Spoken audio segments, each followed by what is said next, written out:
The good member from the 18th, Representative Cheney. Well, thank you, Madam Speaker. I rise today to reluctantly urge a yes vote on this bill.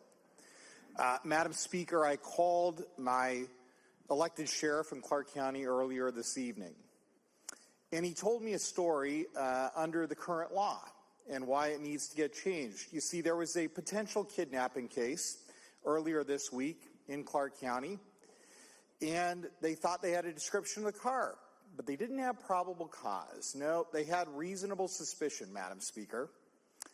Now, fortunately or unfortunately, the driver took off, that car crashed. There was a very young child in that car that was quickly recovered by law enforcement, and the suspect took off on foot.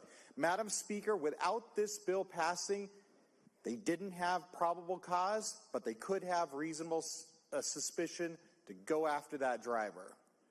But it's more than just that, Madam Speaker. This is a bill that has to be worked on in the future, even if it is passed tonight.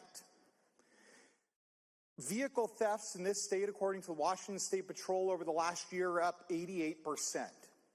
That doesn't happen in a vacuum.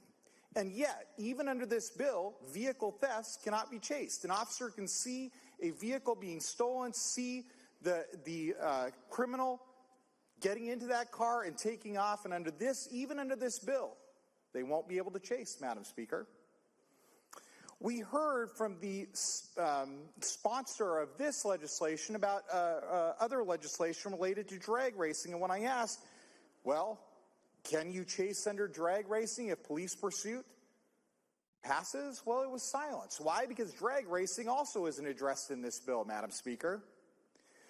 So it's better than what we have now, but it's not nearly good enough, Madam Speaker.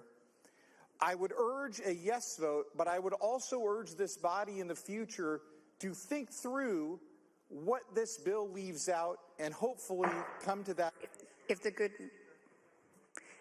The Speaker wants to remind folks to address the policy and to address the Speaker.